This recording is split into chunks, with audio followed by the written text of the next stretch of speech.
Aujourd'hui, on va dans le message de Pâques, et le message de Pâques très simple. Ce que je vais faire avec vous autres, c'est que je vais vous prêcher l'Évangile, puis ensuite de ça, on va voir ensemble comment la résurrection est tellement clé, essentielle, nécessaire pour que l'Évangile fasse du sens. Puis ensuite de ça, je vais vous donner 7 raisons, 7 implications de l'Évangile, 7 raisons pourquoi la résurrection est absolument nécessaire pour nous et pour notre foi chrétienne. Donc, voici le plan super simple. Comme j'ai dit, il y a des églises partout dans le monde qui se réunissent. Vous pouvez tourner vos Bibles dans 1 Corinthiens 15. C'est le chapitre par excellence sur la résurrection. 1 Corinthiens 15, le grand chapitre de Paul sur la résurrection. On ne va pas passer à travers le chapitre au complet. On va aller toucher à plusieurs versets dans le chapitre pendant le message. Mais on va être surtout dans les versets 1 à 8 pour le message. Puis on va aller se promener un petit peu dans les Écritures pour voir les implications de la résurrection dans 1 Corinthiens 15. On célèbre la fête de Pâques. C'est la fête centrale de la foi juive, mais c'est la fête centrale de la foi chrétienne. Pâques, c'est notre plus grande célébration. C'est le moment de célébration dans l'année le plus précieux, le plus important pour nous autres. Et on se rappelle, comme on l'a dit plusieurs fois déjà, la résurrection de notre Sauveur qui a été crucifié le vendredi, qu'on célèbre aujourd'hui le vendredi saint. Peut-être que vous avez été à l'Église de l'Espoir entendre les témoignages de la sœur Fatima qui s'est convertie de l'islam au christianisme vendredi. J'étais supposé d'aller prêcher à l'Église de Greenfield Park Baptist Church vendredi pour le vendredi saint. Puis finalement, on a eu la COVID à la maison. J'ai pas pu y aller et tout ça parce que mon isolement terminait hier. Et j'ai appelé un de mes amis qui a pu aller prêcher, qui est en transition. En fait, il était pasteur d'une église à Niagara. Il a implanté une église il y a plus que 10 ans à Niagara. Et ils ont commencé avec un tout petit groupe. Puis finalement, après quelques années, il était rendu, là, quand il a quitté le pastorat là-bas, il était rendu comme 600-700 personnes. Des tonnes de personnes baptisées, sauvées par la grâce de Christ. Puis là, il est en transition pour partir à Philadelphie, puis il est ici pour l'instant. Puis j'ai dit, pourrais-tu me remplacer vendredi pour aller prêcher là-bas parce que je peux pas y aller, c'est une église anglophone, donc ça prend quelqu'un qui parle anglais. Il est allé prêcher là-bas, puis ça fait un petit bout qu'il n'avait pas prêché, puis il m'a écrit vendredi après-midi, puis mon cœur était tellement joyeux. Il m'a envoyé un texto pour me dire, Eric, merci de m'avoir invité. Il n'y a pas d'hasard, hein? Je crois que c'est Dieu qui avait planifié que ce gars-là allait prêcher à cette église-là. Puis il est allé là-bas avec sa famille. Puis alors qu'il prêchait le message de l'Évangile, qu'il prêchait ce que Christ a accompli à la croix, son plus jeune fils était assis dans la rangée en avant, puis il est venu le voir après le service en larmes en disant « Papa, j'ai compris ce que Christ a fait pour moi, puis je veux vivre pour lui maintenant. » Puis son fils a vraiment vécu et compris l'Évangile, et Dieu a fait quelque chose dans son cœur. C'est glorieux. C'est pour ça qu'on fait ça, pour voir des vies être changées pour la gloire de Dieu. Et Dieu agit dans cette vie-là, et je crois que Dieu veut agir encore dans nos cœurs. Mais vendredi saint, on s'est rappelé que Christ a été crucifié sur la croix. Il a été déposé au tombeau. Ensuite, le samedi, c'était le sabbat et il n'y a rien qui se passait pendant le sabbat. Tout le monde était arrêté, respectait le sabbat pendant la Pâque juive. Et le dimanche, le lendemain, le tombeau était vide. Comme on l'a lu tantôt, Jésus est ressuscité, ils sont allés voir dans sa tombe, mais Jésus n'était pas là. Jésus était relevé d'entre les morts, et c'est depuis ce temps-là, depuis le début de l'Église, que les chrétiens se réunissent maintenant le dimanche et non le samedi, parce qu'on célèbre à partir de là la nouvelle vie en Jésus-Christ. Christ qui s'est relevé des morts le dimanche de Pâques. Donc pourquoi est-ce qu'on considère que cette fête-là est si importante? Écoutez, le christianisme tient ou tombe selon sa doctrine de la résurrection. Carrément. La doctrine de la résurrection, si Jésus n'est pas ressuscité d'entre les morts, notre foi est vaine. On va le voir dans le texte d'1 Corinthiens 15 aujourd'hui. Si Christ n'est pas ressuscité d'entre les morts, tout ce qu'on fait, ça ne sert absolument à rien. On croit des mensonges, on vit un mensonge, puis ce qu'on fait est absolument inutile. C'est à ce point-là important. Et mon cœur, c'est de vous prêcher cette doctrine-là et qu'elle puisse devenir précieuse à notre cœur. Vous savez, je vous dis souvent qu'il y a des doctrines qu'on tient avec la main fermée, d'autres qu'on tient avec la main ouverte parce que ce n'est pas une raison de se diviser entre chrétiens. La doctrine de la résurrection est une doctrine qu'on tient la main fermée très fort. Si seulement quelqu'un aurait pu réfuter la résurrection depuis le début de l'Église, le christianisme serait fini depuis longtemps. Si seulement quelqu'un aurait pu aller chercher le corps de Jésus et dire « Voilà, on l'a trouvé, les disciples l'avaient caché, mais on l'a, voici le corps de Jésus », c'est fini, le christianisme est fini. Si Jésus n'est pas ressuscité, Tout ce qu'on va entendre aujourd'hui ne sert absolument à rien. Et c'est pour ça qu'il y a eu tellement d'annonces. Je ne sais pas, même avant d'être croyant, j'avais entendu souvent des annonces comme ça dans les nouvelles où est-ce qu'on disait « On a enfin trouvé le tombeau de Jésus. » Et on a enfin trouvé des preuves qu'on a trouvé les ossements de Jésus. Puis tout ça. Puis là, tout le monde était choqué, comme « Mais ça se peut pas, si on a trouvé les os de Jésus, ça veut dire qu'il n'est pas vraiment ressuscité, notre foi ne tient pas. » Puis là, tout le monde est comme en tension, puis là, tu attends quelques semaines, puis finalement, ah non, c'est un canular, c'était pas vrai, puis on a fait des tests, puis finalement, ça n'a rien à voir. Tellement souvent, on a fait à croire qu'on avait trouvé des preuves, on a fait à croire que les disciples avaient volé le corps de Jésus. Il y a toutes sortes de théories pour nier la résurrection. Dire que les disciples, et ça, c'est déjà dans le texte biblique, les autorités religieuses de l'époque ont payé les soldats pour dire que les disciples avaient volé le corps. Écoutez, on va voir dans le texte aujourd'hui qu'il y a eu tellement de témoins qui ont vu Jésus ressusciter. Les disciples, les apôtres et ceux qui ont suivi Christ par la suite, tellement d'entre eux sont morts, martyrs pour leur foi dans le Sauveur ressuscité. C'est absolument impossible qu'il n'y en ait pas un là-dedans à un moment donné qui, sous la menace du martyre ou sous la pression des douleurs, n'aurait pas flanché en disant « OK, c'était juste une joke, on a fait une grosse blague, c'était juste une histoire inventée, il n'est pas vraiment ressuscité. » Il fallait qu'ils le croient jusque dans leurs os. Et ce n'est pas des gens qui étaient loin de l'histoire, c'est des gens qui étaient témoins de la crucifixion et de la résurrection de Jésus-Christ. Donc, ce serait tellement facile d'anéantir le christianisme juste à prouver que Christ n'est pas ressuscité. Et c'est la grande différence avec le christianisme de la plupart des grandes religions du monde. C'est que nous, notre fondateur, n'est pas dans une tombe. Notre fondateur n'est pas mort, il est ressuscité. Il s'est relevé d'entre les morts, son tombeau est vide et on célèbre sa victoire sur le péché, sur la mort. Donc aujourd'hui, je veux vous montrer un peu comment dans la parole de Dieu il nous est dit que cette doctrine-là est tellement, tellement essentielle. Vous prêchez l'Évangile qui a été prêché depuis le début de l'Église. Et c'est ce qu'on voit ici dans 1 Corinthiens 15, dans les versets 1 à 8. Si je donnais une idée principale à mon texte, ce serait super simple. OK, je ne me suis pas cassé la tête. Super simple aujourd'hui. La résurrection n'est pas une option. Elle est au cœur de notre célébration. La résurrection, ce n'est pas une option. Si vous ne croyez pas que Jésus-Christ est ressuscité d'entre les morts, vous n'êtes pas sauvés. Vous n'êtes pas dans la foi chrétienne. Parce qu'il n'y a absolument rien de ce que Jésus a annoncé qui est vrai si Christ n'est pas ressuscité. La résurrection n'est pas une option.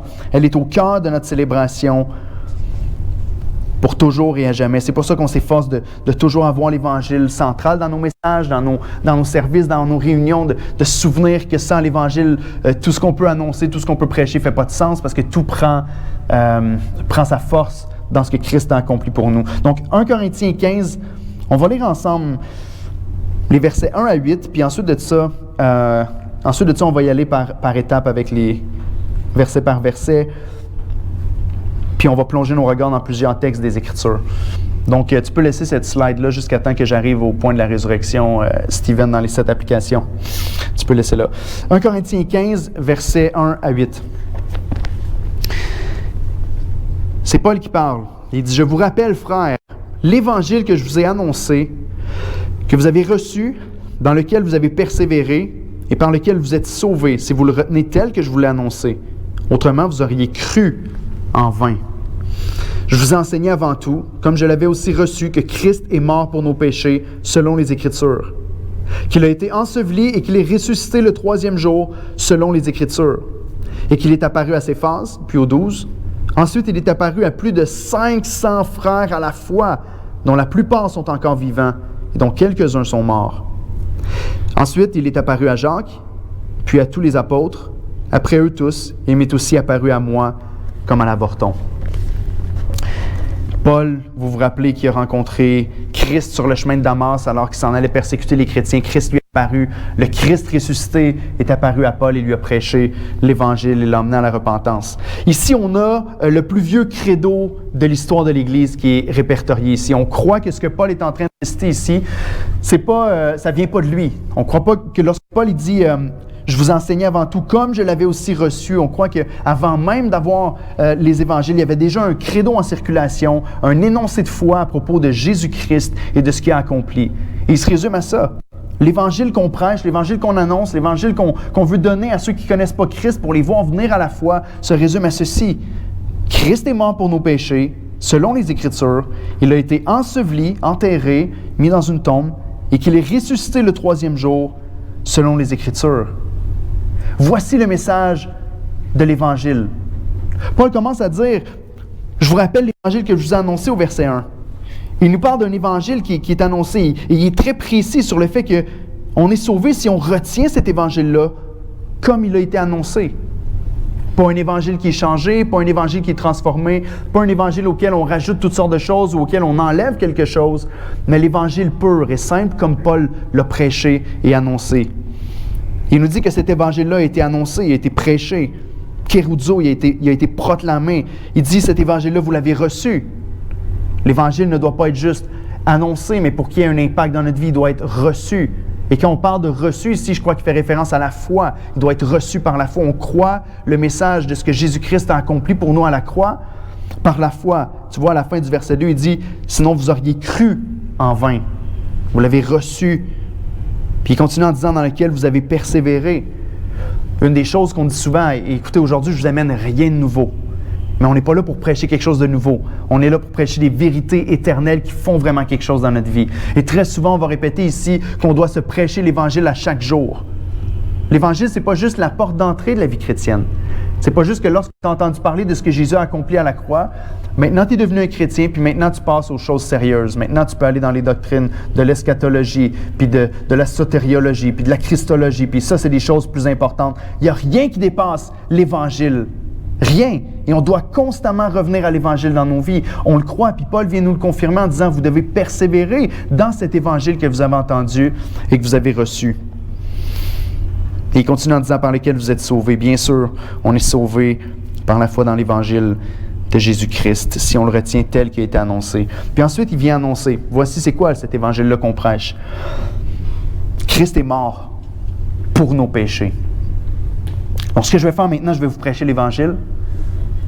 Puis on va terminer en voyant comment la résurrection vient tout ficeler. Ou comment la résurrection donne du sens à tout ce qui est l'Évangile. Donc, quand on prêche l'Évangile, on parle de quoi? Moi, quand je prêche l'Évangile, j'aime commencer avec Dieu. L'Évangile, c'est Dieu, le Dieu trinitaire, le Père, le Fils et le Saint-Esprit, qui existe de toute éternité. Le Dieu qui est parfaitement comblé en lui-même, qui a besoin d'absolument rien pour être satisfait ou pour être contenté. Lorsque Dieu va se révéler à Moïse, il va se révéler dans un buisson ardent, et Moïse va voir qu'il y a un buisson, il va voir qu'il y a un feu au milieu du buisson, mais que le buisson ne se consume pas. Et c'est une révélation extraordinaire. C'est là qu'il va donner son nom, YHWH, qui va dire « Je suis Yahweh, l'Éternel, le Dieu d'Abraham, d'Isaac, de Jacob. » Lorsque Dieu se révèle à Moïse, il se révèle à travers un feu qui n'a pas besoin de consumer le buisson pour pouvoir exister. Il est sa propre subsistance en lui-même. Il est en train de déclarer « Je suis autosuffisant. » Je me suffis à moi-même. Et c'est très important de comprendre ça, parce que sinon on pourrait penser que Dieu a créé l'univers et a créé le monde parce que Dieu était tellement triste et il s'ennuyait dans le ciel. Dieu, il trouvait le temps long. Il trouvait que l'éternité était un peu plate, puis il s'est dit, je vais me faire des petits amis, je vais les créer, je vais les inventer, puis je vais pouvoir jouer avec eux autres, puis passer le temps. Non! Notre Dieu n'a pas... Peut-être que ça va choquer l'ego de certains, mais Dieu n'a pas besoin de toi pour être satisfait, et Dieu n'a pas besoin de moi pour être satisfait. Dieu est parfaitement satisfait en lui-même de toute éternité. Donc, lorsque Dieu crée l'univers, c'est par un débordement d'abondance. Dieu veut créer des créatures qui vont pouvoir jouir de la connaissance de qui il est, qui vont pouvoir recevoir cette révélation de qui il est. La grandeur de sa gloire va pouvoir être manifestée. Ces gens-là vont pouvoir goûter à la bonté de l'Éternel et vivre heureux dans la création qu'il a faite. Donc Dieu va créer l'univers, il crée les lumières, il crée la nature, il crée le jardin d'Éden qu'on appelle un jardin de délices. Il crée un endroit merveilleux, parfait pour y placer l'homme et la femme. Il crée des créatures, des animaux et tout ça. Puis là, il va prendre la poussière de la terre, il va créer Adam. Il va insuffler la vie en lui. Il va dire, je l'ai fait à mon image, à notre ressemblance. Il crée l'homme à la ressemblance de Dieu. Il crée l'homme et la femme à la ressemblance de Dieu. Et il les place dans un jardin de délices avec une seule chose. Ne touchez pas à cet arbre-là. Ne mangez pas du fruit de l'arbre de la connaissance du bien et du mal. Et là, tellement souvent, puis au début de ma vie chrétienne, c'est la même chose que je pensais, puis j'avais aucune réponse pour les gens qui venaient me voir. Et peut-être aujourd'hui, je réponds même pas à cette question-là encore, en disant, mais Dieu, pourquoi il a placé cet arbre-là? Si seulement Dieu n'avait pas mis l'arbre, L'homme ne serait pas tombé, puis tout serait merveilleux. Pourquoi? Mais juste de poser cette question-là révèle notre cœur pécheur. La question, c'est pas pourquoi Dieu a mis l'arbre dans le jardin d'Éden. La question, c'est pourquoi l'homme a désobéi à Dieu. Dieu est le roi des cieux. Dieu est le roi suprême, le créateur de toutes choses. En tant que créateur, il est souverain, tout lui appartient. C'est lui qui fait les règles et qui décide. Et Dieu n'a manifesté que de la bonté, de l'amour, de la générosité envers sa création. Et l'homme et la femme décident de se détourner. Le serpent vient les tenter. Dieu a-t-il réellement dit? À partir de là, il y a quelque chose qui se passe dans la tête de l'homme. Où est-ce qu'il y a un shift qui prend place? Où est-ce que depuis le début, il se dit, Dieu m'a donné des règles, c'est clair. Dieu m'a béni, Dieu m'a tout donné. Je vis avec lui, on a une relation qui est agréable et tout ça. Puis là, tout à coup, dans sa tête, ça vient popper. Et si le serpent avait raison? Et si Dieu n'était pas si bon que ça, finalement? Et si je pouvais décider de moi-même, pas en écoutant Dieu, mais si je pouvais décider par moi-même de ce qui est vraiment bon pour moi? Puis la Bible nous dit qu'à partir de ce moment-là, Ève, elle a vu que le fruit était bon. Elle a trouvé que tout à coup, il prenait une certaine beauté à ses yeux. Elle a pris le fruit, elle en a mangé, elle en a donné à Adam. Adam et Ève sont tombés dans le péché. Donc Dieu a tout créé pour sa gloire, par générosité, par bonté. L'homme s'est rebellé, il a voulu monter sur le trône et dire « Dieu peut prendre des bonnes décisions. Je pense que je suis capable de décider pour moi-même de ce qui est bon. » Vous savez, quand on parle... Non, je ne rentre pas là. J'avais parlé du libre arbitre une autre fois. Mais quand l'homme pêche puis il se rebelle contre Dieu de cette manière-là et se détourne de Dieu, maintenant tout change. Tout change. Le péché entre dans le monde. Dieu avait dit à Adam et Ève, « Le jour où vous en mangerez, vous mourrez. » Et c'est ce qui est arrivé. Il y a eu une division qui a été faite dans la relation entre Dieu et l'homme. L'homme est mort spirituellement, il s'est caché dans le jardin d'Éden. Et là, il y avait un problème. Parce que Dieu a créé les êtres humains, et Dieu aime les êtres humains, et Dieu veut sauver les pécheurs, et Dieu veut avoir les hommes et les femmes avec lui pour l'éternité. Mais maintenant, les humains se sont rebellés contre Dieu. Et Dieu est un Dieu juste, et Dieu est un Dieu saint. On peut se plaindre en disant pourquoi il a placé l'arme. C'est comme si on met un gâteau sur le comptoir, on dit à nos enfants de ne pas y toucher. Les enfants en mangent, puis qu'on lui dit pourquoi tu y as touché, je t'avais dit de ne pas y toucher, puis ils nous disent mais tu avais juste à ne pas le mettre sur le comptoir. Ah! Non, la règle était simple. L'homme s'est rebellé, il connaissait les conséquences qui étaient pour arriver. Et maintenant, la mort est entrée dans le monde. Et Paul va nous dire en Romains 5 que comme par un seul homme, la mort est entrée dans le monde. Il parle d'Adam ici. Par Adam, la mort s'est étendue à tous les hommes. Adam était le représentant de la race humaine, était le premier être humain, celui qui a signé le contrat avec l'Éternel en disant « Oui, Seigneur, tu me dis telle règle, si je mange du fruit, je vais mourir. » Adam pêche. Maintenant, la condamnation tombe. Dieu n'a pas le choix. Dieu doit punir le péché. Dieu est juste. Dieu est saint. Le péché ne peut pas entrer dans sa présence. Donc, l'homme ne peut pas entrer dans la présence de Dieu. Dieu les chasse du jardin. L'homme et la femme sont condamnés au péché. Mais Dieu fait quelque chose, Dieu fait une promesse dans Genèse 3,15 où il dit que la postérité de la femme va écraser la tête du serpent et le serpent va lui blesser le talon. Et je vous en ai déjà parlé, c'est ce qu'on appelle le proto-évangile, la première déclaration de la victoire qui va venir. Mais comment est-ce que Dieu va faire ça? Parce que comment est-ce que Dieu peut demeurer juste? Comment est-ce que Dieu peut faire entrer des pécheurs, des gens qui ne sont pas saints dans sa présence, si lui-même dit que personne ne peut voir Dieu et vivre dans son péché. Dans le péché ne peut pas entrer dans sa présence. Personne. Comment est-ce que Dieu peut demeurer juste tout en justifiant le pécheur? Dans la parole de Dieu, on a un texte dans Proverbe 17, verset 15, qui nous parle du cœur de Dieu. Et Dieu va dire, « Celui qui absout le coupable et celui qui condamne le juste sont tous deux en abomination à l'Éternel. » Dieu lui-même dit, « Celui qui va absoudre le coupable, celui qui ne punit pas le coupable pour son crime est en abomination à l'Éternel, est une horreur. » Donc, comment est-ce que l'Éternel lui-même peut absoudre le coupable? Comment est-ce que Dieu lui-même peut renvoyer libre le pécheur sans devenir un juge injuste, sans devenir un mauvais Dieu, sans aller à l'encontre de sa propre parole? Donc, on reste avec l'humanité qui ont des standards qu'ils ne peuvent pas remplir par eux-mêmes, une condamnation qu'ils ne peuvent pas payer. Parce que Dieu nous appelle à être saints pour être dans sa présence, mais tous ont péché et sont privés de la gloire de Dieu. En Adam, on est tous condamnés. En Adam, on est tous pécheurs. Et la condamnation, c'est la mort. Donc, qui peut payer la condamnation? Qui peut payer le prix du péché et vivre? C'est impossible, parce que la sentence, c'est la mort. Donc, il reste sur nous une condamnation qu'on ne peut pas payer. Il y a sur nous une demande qu'on ne peut pas remplir. Comment est-ce que Dieu peut faire? Parce que Dieu promet qu'il va sauver son peuple. La réponse, c'est le substitut. Puis j'en ai parlé il n'y a pas si longtemps, fait que je ne vais pas refaire le tour, mais depuis le début du premier péché, Dieu a montré qu'il allait pourvoir à un substitut. Après le tout premier péché, l'homme et la femme se sont fait des vêtements avec des feuilles de figuier. Ils ont essayé de cacher leur honte, mais Dieu a trouvé que ce n'était pas suffisant. Et ce que Dieu a fait, c'est qu'il a tué un animal et il les a couverts avec une peau d'animal. Le sang a coulé pour que leur péché soit couvert, mais c'était juste temporaire.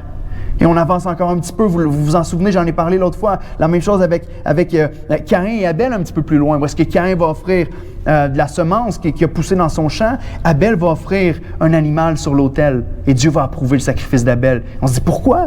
Il n'y a rien qui nous indique que Caïn n'a pas donné du bon fruit ou que Caïn était méchant en faisant ça. Non, mais on peut comprendre qu'Abel avait sûrement suivi l'enseignement de ses parents. Il fallait que le sang coule pour que les péchés soient couverts. On continue d'avancer, on voit le sacrifice de Isaac avec Abraham, où est-ce qu'il arrive pour l'offrir, et finalement, Dieu lui dit de ne pas tuer son fils, que l'Éternel va pourvoir lui-même pour le sacrifice. On voit avec Moïse, lorsqu'il fait la première Pâque juive, qu'il y a un agneau qui est offert en sacrifice à la place du premier-né pour qu'il puisse être envoyé libre et qu'il puisse ne pas subir la mort comme le reste des premiers-nés des Égyptiens. On voit tout ce qui est donné dans le Lévitique, tous les sacrifices, le sang qui coule.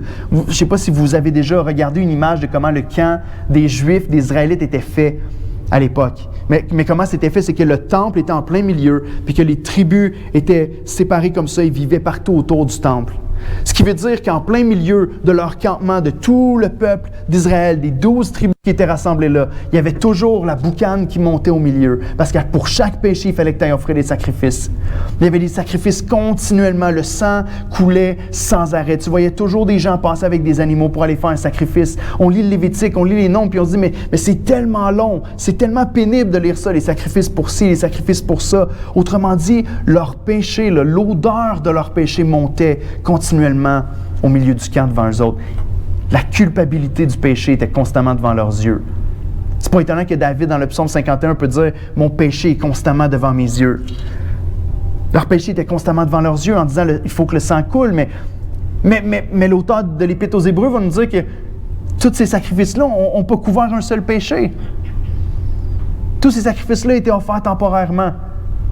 Puis ne réussissait jamais à couvrir le péché parce que ça prenait un sacrifice ultime, un substitut ultime qui était prophétisé depuis le début. Encore une fois, avec le langage de l'agneau, qui était pour venir, qui était pour mourir à notre place pour nos péchés, pour prendre sur lui la condamnation qui nous revient, pour que Dieu puisse demeurer juste tout en renvoyant libre le coupable.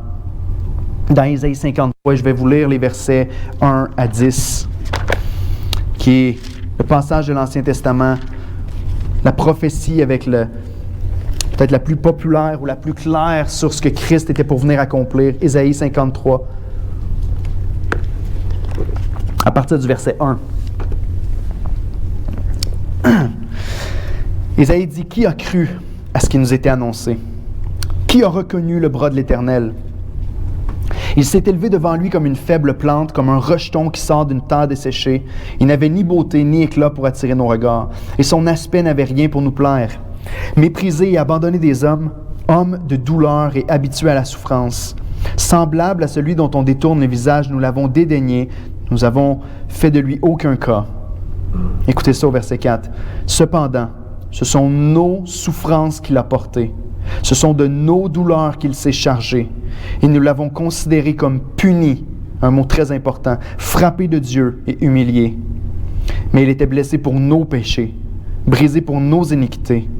Le châtiment qui nous donne la paix est tombé sur lui. Et c'est par ses meurtrissures que nous sommes guéris. Nous étions tous errants comme des brebis, chacun suivait sa propre voie. Et l'Éternel a fait retomber sur lui l'iniquité de nous tous. Il a été maltraité et opprimé, il n'a pas ouvert la bouche, semblable à un agneau qu'on mène à la boucherie, à une brebis muette devant ceux qui l'attendent. Il n'a pas ouvert la bouche. Il a été enlevé par l'angoisse et le châtiment, et parmi ceux de sa génération, qui a cru qu'il était retranché de la terre des vivants et frappé pour les péchés de mon peuple? Ésaïe a prophétisé quelque chose comme 700 ans avant la venue de Jésus-Christ, ce que Christ allait accomplir pour nous à la croix. C'est pour nos péchés que Jésus est mort sur la croix. Comment est-ce que Dieu peut demeurer juste tout en renvoyant libre le pécheur, en envoyant un substitut, le Fils de Dieu qui va se faire homme, qui va être le nouveau représentant de l'humanité, qui va être véritablement homme, 100% homme, et qui va marcher sur la terre une vie parfaite, qui va vivre une vie où est-ce qu'il va obéir à la justice de Dieu. La Bible nous dit dans Galates 4 que Jésus était sous la loi, et Jésus a rempli chacun des commandements de la loi. Jésus a aimé le Seigneur son Dieu de tout son cœur, de toute son âme, de toute sa force et de toute sa pensée pendant toute sa vie, sans jamais aucune interruption à ce dévouement fidèle. Christ était le juste, le parfait, celui qui est venu vivre cette vie parfaite, et il est monté sur la croix à notre place. C'est clair que ce n'est pas pour ses propres péchés qu'il est mort, parce qu'il n'y en avait pas. Et il a été condamné. Sur la croix, il s'est passé quelque chose de surnaturel, ce grand échange-là, où est-ce que nos péchés ont été placés sur Christ, punis en Jésus, et on croit réellement que le péché mérite la punition de la colère de Dieu qui s'abat sur lui. Dans Isaïe 53, ici, vous voyez au verset 5, il nous dit « Il était blessé pour nos péchés, brisé pour nos iniquités, le châtiment qui nous donne la paix. » La paix avec qui? La paix avec le diable? Tellement souvent, on pense ça, que Jésus est venu pour racheter les hommes. Puis il a fait une transaction comme ça, comme si c'était une transaction entre Dieu et le diable, de dire « Bon, c'est correct, je donne Jésus à la mort, puis tu me redonnes mes enfants. » Non! La condamnation qui repose sur nous, ce n'est pas la méchanceté du diable qui vient nous punir, c'est la colère de Dieu qui demeure sur chacun d'entre nous autres à cause de notre désobéissance, à cause de notre rébellion, à cause de notre péché face à Dieu depuis le Jardin d'Éden. Et Jésus est venu nous libérer de la colère et nous réconcilier avec le Père. Dans Isaïe, au verset 4, il nous dit « Nous l'avons considéré comme puni, frappé de Dieu. » Et c'est ce qu'il était. Il était puni de Dieu pour nous, à notre place.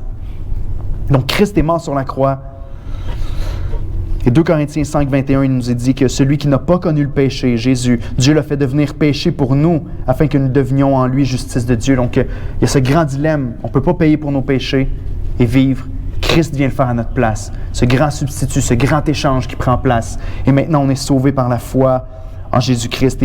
Et Paul va dire encore en Romains 3, 23, 26, vous connaissez la première partie du passage, mais la deuxième partie est tellement importante. Il nous dit dans Romains 3, 23, 26, « Car tous ont péché et sont privés de la gloire de Dieu, séparés de la faveur de Dieu.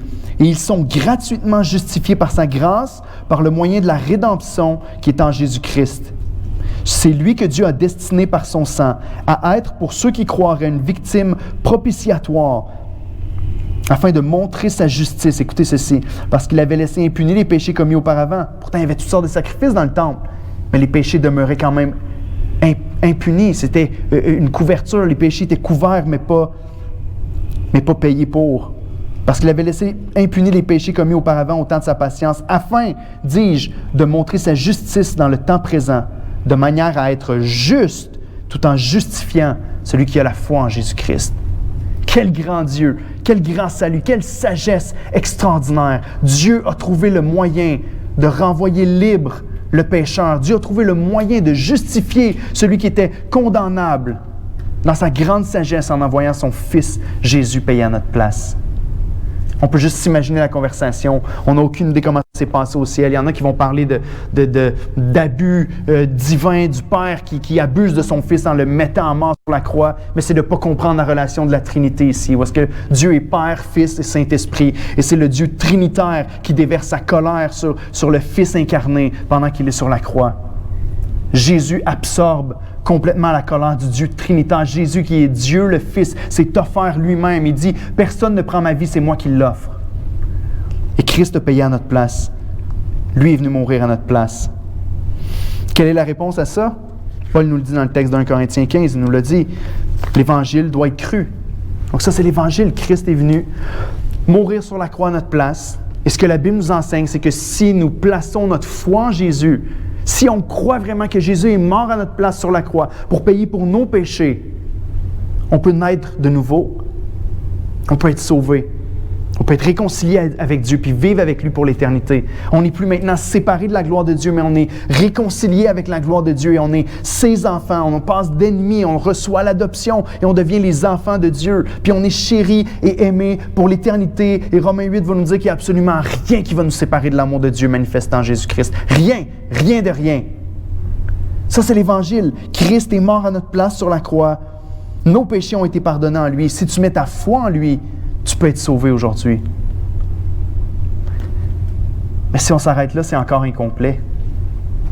Si on s'arrête juste avec la mort de Jésus sur la croix, c'est encore incomplet. Parce que Christ n'est pas juste mort sur la croix. Le dossier, c'est pas juste arrêté en disant « Voici les péchés sont payés sur Christ. Christ est mort, la rançon est donnée. Puis maintenant, vous n'avez plus de rançon à payer. Vous êtes libre de pouvoir repartir à zéro et recommencer. Vous êtes libre. Votre dossier de crédit est à zéro. Puis bonne chance. Recommencez et vivez du mieux que vous pouvez devant le regard de Dieu. Si ça s'arrête avec la mort de Jésus, c'est incomplet. Parce que Christ n'est pas resté dans la tombe. Christ n'est pas seulement mort. Christ s'est relevé d'entre les morts et est ressuscité. Et je vais vous donner 7 raisons pourquoi c'est extrêmement important. Parce que si Christ n'est pas ressuscité, il n'y a rien de tout ça qui fait du sens. Si Christ n'est pas ressuscité, tout le message que je viens de dire n'a absolument aucun poids et aucune puissance pour nous sauver et pour nous délivrer. Comment savoir si sa mort a vraiment anéanti la conséquence du péché? Comment savoir si Christ a vraiment vaincu le péché et la mort s'il n'est pas relevé d'entre les morts? Comment savoir si Christ a vraiment payé à notre place? Comment savoir si on a vraiment un héritage avec Dieu? Donc, je vous donne 7 raisons.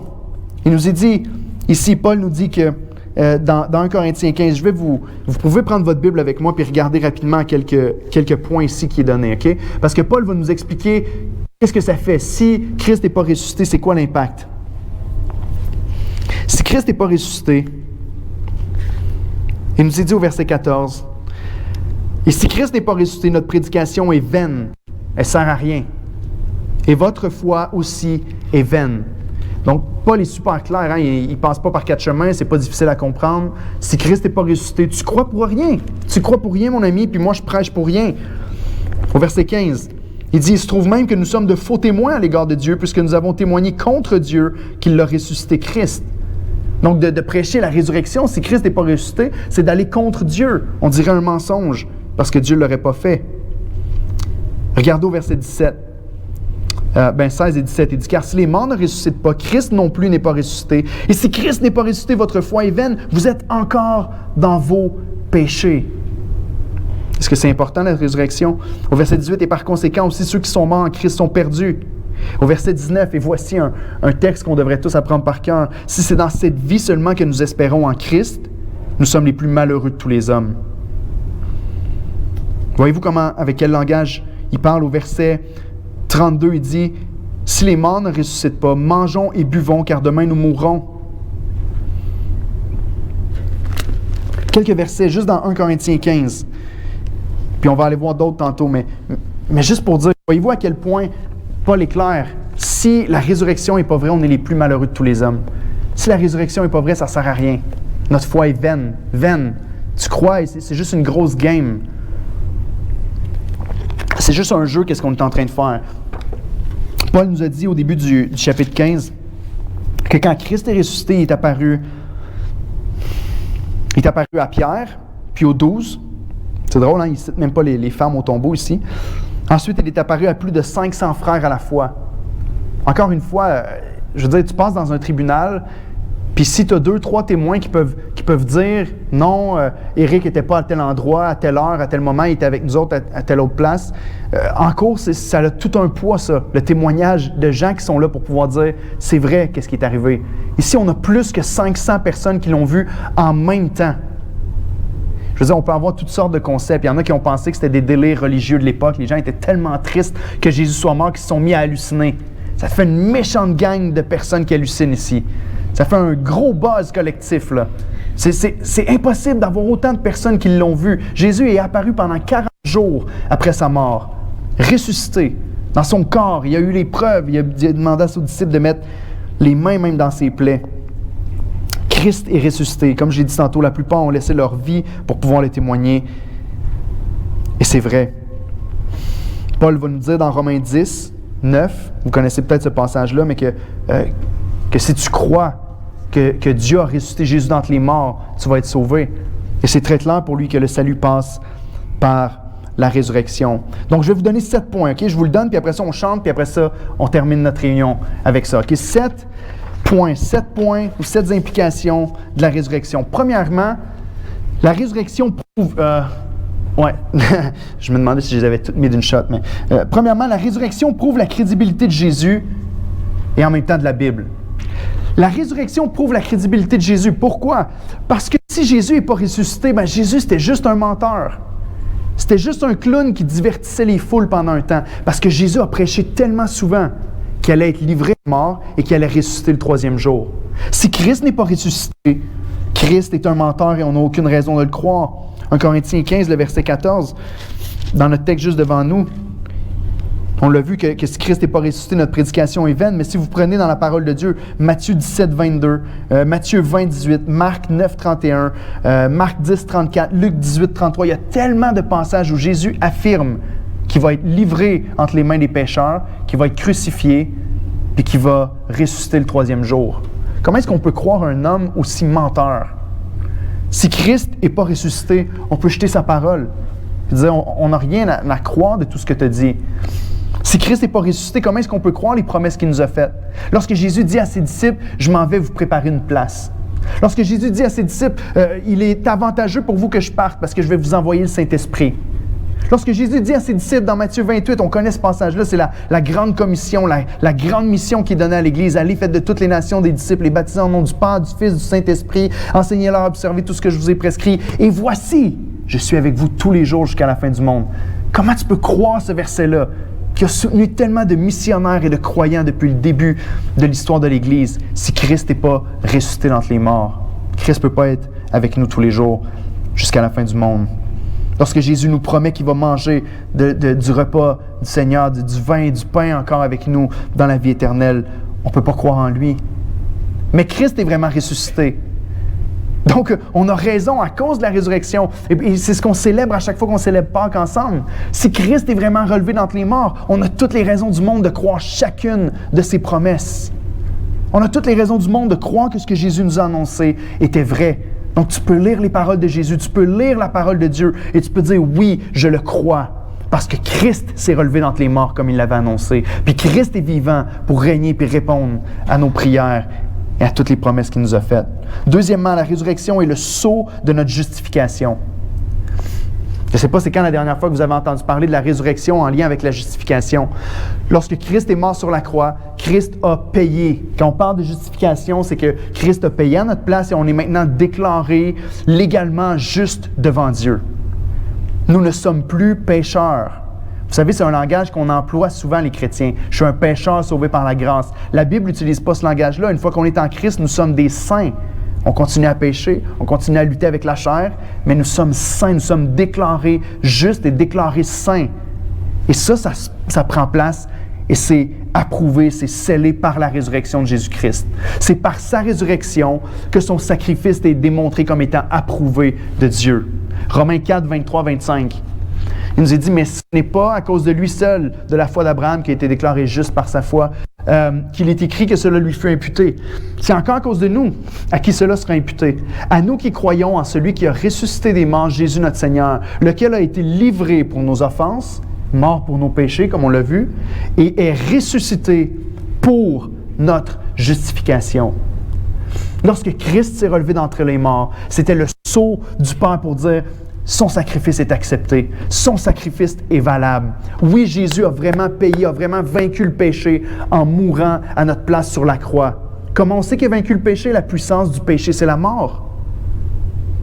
Et Christ a vaincu la mort. La mort n'a plus de pouvoir sur lui. La mort est vraiment anéantie. Et vous savez, Jésus n'est pas juste ravivé. Il y a plusieurs personnes qui ont été ressuscitées dans la parole de Dieu, qu'on voit être ressuscitées, qui reviennent à la vie pour mourir encore une deuxième fois. Fait que des fois, quand j'étais plus jeune, je me disais, ça doit être cool, Lazare, il est revenu d'entre les morts et tout ça. Mais en même temps, il est mort une deuxième fois. Je ne sais pas si c'est si cool que ça. Mais Jésus n'est pas juste relevé dans tes morts de la même manière. Jésus est ressuscité dans son corps glorifié pour vivre éternellement. Puis on va voir les implications de ça tantôt. Mais la résurrection est le sceau de notre justification. Sans la résurrection, on ne pourrait pas croire que son sacrifice était approuvé par Dieu. On ne pourrait pas croire que vraiment on est déclaré juste devant le Seigneur. Donc son sacrifice était suffisant pour payer le salaire du péché. Psaume 16 est le psaume qui est répété dans le Nouveau Testament par Pierre, par Paul. C'est le psaume qui est utilisé souvent pour ramener ce verset-là où est-ce que ça dit « Mon sein ne verra pas la corruption ». Puis Pierre, comme Paul, reprend ce psaume-là pour parler de ce qui est arrivé à Jésus, pour dire « Jésus n'a pas vu la corruption. Il est mort, mais il est relevé d'entre les morts, il est ressuscité et il règne ». Ce qui veut dire que tu peux croire que tu es réellement justifié. Tu peux arrêter d'être écrasé sous le poids de tes péchés. Tu peux arrêter de penser que encore les péchés que tu fais aujourd'hui sont condamnables puis que tu ne vas peut-être pas être sauvé quand tu vas arriver à la fin, mais tu peux croire pleinement que le sacrifice de Jésus était suffisant. Tu peux croire pleinement que lorsque Christ a dit « tout est accompli », c'était vrai. Ta justification est assurée par la résurrection du Christ. Parce que Christ est ressuscité, on peut maintenant croire qu'il n'y a vraiment aucune condamnation pour ceux qui sont en Jésus-Christ. Parce qu'on est caché en lui. Parce qu'on est caché en Christ. Tout est vraiment payé. Donc, troisièmement, la résurrection rend possible notre régénération. Qui aurait cru, si on peut naître de nouveau, si on peut devenir des nouvelles créations en Jésus-Christ, si on peut naître de nouveau par la foi, c'est seulement à cause de la résurrection de Jésus-Christ. Il nous dit dans 1 Pierre 1 au verset 3, « Béni soit Dieu, le Père de notre Seigneur Jésus-Christ, qui selon sa grande miséricorde nous a régénérés pour une espérance vivante. » Comment il nous a régénérés? Par la résurrection de Jésus-Christ d'entre les morts. Donc la seule raison pourquoi on peut naître de nouveau, la seule raison pourquoi on peut devenir les enfants de Dieu, dans Jean 1, verset 14, il nous est dit que c'est par lui que nous avons la puissance, que nous recevons la force de devenir enfants de Dieu. Seulement parce que Christ est réellement ressuscité d'entre les morts. La vie de Christ, et nous sommes tellement liés à Jésus-Christ par la foi, que sa vie devient notre vie, que c'est par sa résurrection et sa vie nouvelle qui peut nous transmettre cette vie nouvelle et nous garder vivants avec lui pour l'éternité. Si Christ était resté dans la tombe, on ne pourrait pas recevoir cette nouvelle vie en lui. Mais tant que Christ vit, on vit. On peut être assuré de ça, on peut être assuré d'avoir une seconde chance. Si tu n'as pas mis ta foi en Jésus-Christ, si tu n'es pas né de nouveau encore, tu peux être assuré que par la foi en Jésus-Christ, tu peux naître de nouveau. Tu peux recevoir la vie éternelle.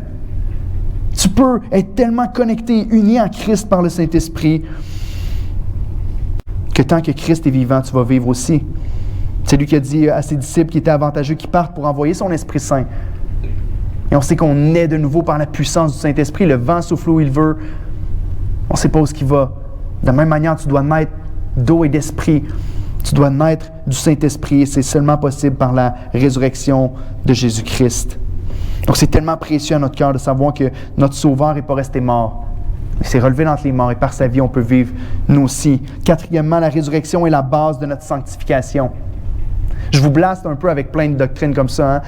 Mais c'est voulu. Le but, c'est que nos cœurs soient remplis d'adoration envers lui pour réaliser à quel point c'est précieux, cette doctrine-là. La résurrection est la base de notre sanctification. Romains 6 va parler énormément de cette relation-là avec Christ, de cette union-là, que si on est mort avec Christ, on est aussi ressuscité avec Christ. Donc, je vous ai mis les versets 4 et les versets 11 et 12 ici. Nous avons donc été ensevelis avec lui par le baptême en sa mort, afin que comme Christ est ressuscité des morts pour la gloire du Père, de même nous aussi nous marchions en nouveauté de vie. Voyez-vous la relation? La résurrection de Christ est la base sur laquelle nous, on peut maintenant marcher en nouveauté de vie.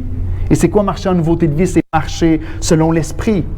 C'est ne plus marcher selon la chair. C'est ne plus marcher selon le vieil homme, mais c'est marcher selon la nouvelle vie en Jésus-Christ et Christ qui est formé en nous. Au verset 11 et 12, il dit « Ainsi vous-même, regardez-vous comme morts au péché et comme vivants pour Dieu en Jésus-Christ.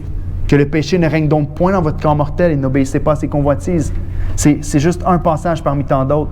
Mais la relation entre la vie de Christ ressuscité et notre vie maintenant dans la sanctification est absolument inséparable. C'est seulement par sa force que maintenant on peut vaincre le péché. Lorsque tu comprends que Christ est vraiment ressuscité des morts et qu'il nous donne vraiment la vie en lui, ben tu comprends que tu n'es plus obligé de succomber à la tentation du péché.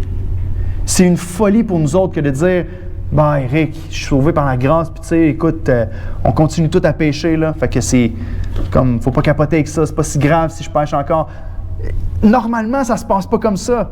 Il y a un combat. Oui, on continue de tomber, on continue de lutter avec la chair. Mais normalement, la vie de Christ, la puissance de la résurrection de Jésus-Christ fait quelque chose dans notre vie. Puis nous amène à dire non au péché et à dire oui à la vie en Jésus-Christ. Paul va passer un long moment à nous parler de ça dans Galates 5, où est-ce qu'il parle du combat entre la chair et l'esprit qui ont des désirs contraires. Marchez selon l'esprit et vous n'accomplirez pas les œuvres de la chair. Et ça, c'est seulement possible par le Christ ressuscité. Frères et sœurs, tu n'es pas obligé de continuer à tomber dans le même péché encore et encore.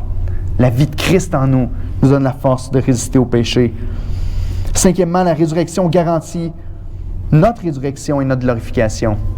Et c'est peut-être celle qu'on entend le plus souvent.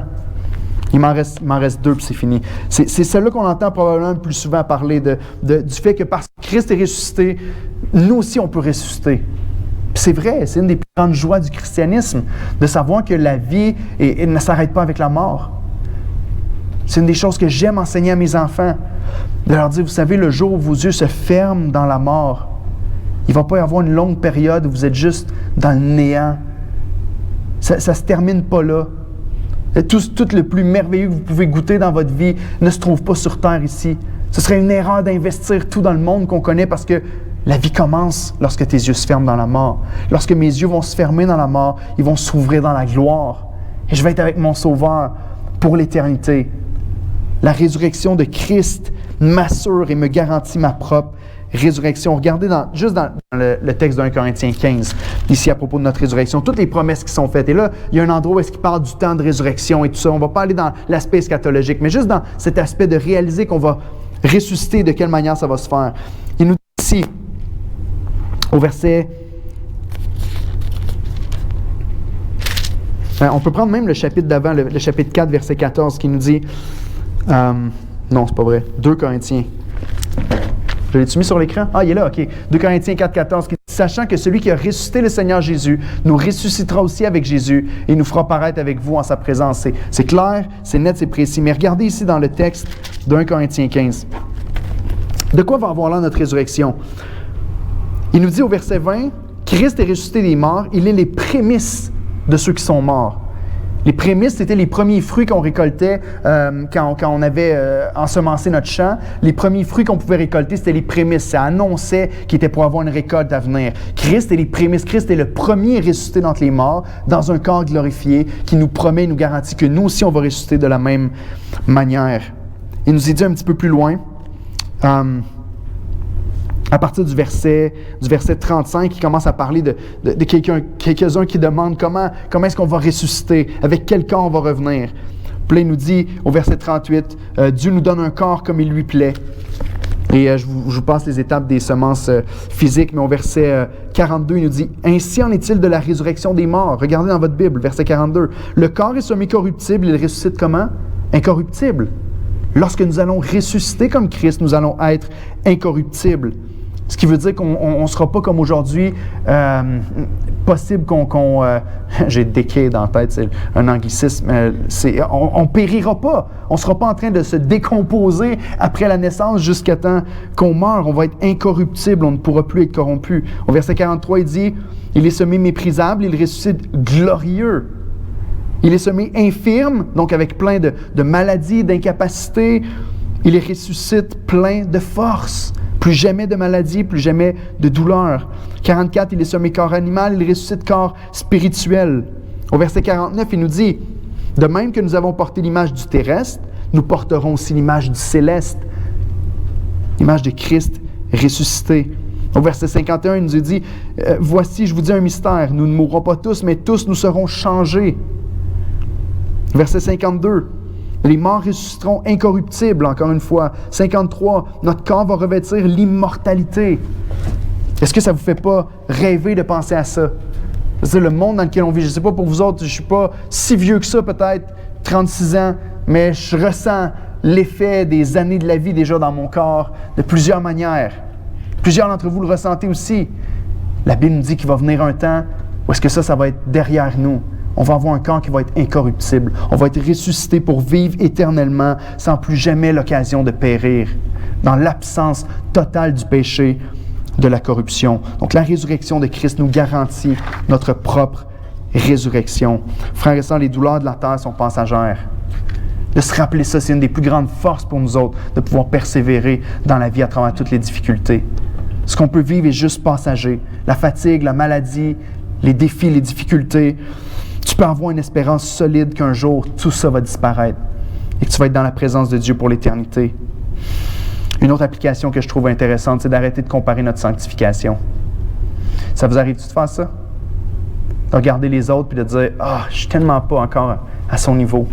Je suis tellement pas aussi saint que j'avance encore. J'ai hâte d'être aussi saint que lui. » On se compare, puis on regarde aux autres, puis on se dit « Mais moi, je suis pas rendu là, puis lui, il est rendu là. » Puis savez-vous quoi? Il va venir un jour où tous, on va être égales. On va être tous glorifiés complètement. On n'aura aucune lutte avec le péché parce que le péché n'existera plus. La tentation n'existera plus. Le tentateur n'existera plus. Arrêtons de comparer où est-ce qu'on est rendu dans la vie. On a cette promesse-là qu'un jour, on va être parfait. On va être transformé à l'image de notre Sauveur. Les deux derniers sont plus rapides. La résurrection est au cœur du message des apôtres. Acte 4, 33, la première chose que les apôtres ont commencé à faire. Dans Acte 2, quand Pierre proclame le message, il commence par proclamer le Christ ressuscité. Puis ici, dans Acte 43 encore, les apôtres, après avoir été remplis du Saint-Esprit, les apôtres rendent avec beaucoup de force témoignage de quoi? De la résurrection du Seigneur Jésus. Et une grande grâce reposait sur eux tous. Est-ce que vous incluez la résurrection de Christ quand vous proclamez l'Évangile à ceux qui sont autour de vous autres? Si on exclut la résurrection puis qu'on parle juste de la mort de Christ, il manque une partie, le message n'est pas complet, puis l'espérance ne va pas monter dans le cœur des gens. Si c'est pour cette vie, comme Paul le dit, qu'on croit, nous sommes les plus malheureux de tous les hommes. Pourquoi? Pourquoi est-ce qu'on subirait les insultes des gens constamment à cause de notre foi si ça finit de toute façon après la mort? Mais si la mort éternelle et la vie éternelle est vraie, ça doit faire partie de notre message et de nos réjouissances. Puis dernièrement, je vous invite à prendre peut-être le petit cup que vous avez reçu en arrivant, puis on va prendre la communion, le repas du Seigneur ensemble. La résurrection et l'espérance du repas du Seigneur. Chaque fois qu'on prend le repas du Seigneur ensemble, on se rappelle de ce que Christ a accompli. Chaque fois qu'on prend le repas du Seigneur ensemble, on se rappelle qu'il a donné son sang, qu'il a donné son corps pour qu'on soit sauvés.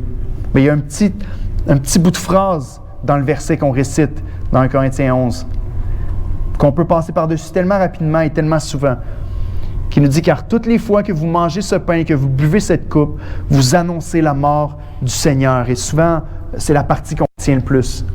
Chaque fois qu'on prend ça, on annonce que Jésus est mort à notre place. Et c'est glorieux, on célèbre l'œuvre de Christ à la croix à notre place. Mais ça ne finit pas là. On annonce la mort du Seigneur jusqu'à ce qu'il vienne. Notre espérance est que notre Sauveur va revenir un jour. Notre Sauveur va revenir pour établir son règne éternellement. Notre Sauveur va revenir pour nous prendre avec lui et pour être avec lui pour l'éternité. Tous nous ressusciterons et nous serons dans la présence de Christ pour l'éternité, pour l'adorer, pour le célébrer, pour être en communion avec lui. Et c'est la plus grande joie des chrétiens. Les puritains que j'aime énormément lire avaient cette expression latine ou latin en tout cas, qui utilisait en deux mots, qui disait le summum bonum. Ça se retient bien, hein? Apprenez ça à vos enfants. Summum bonum.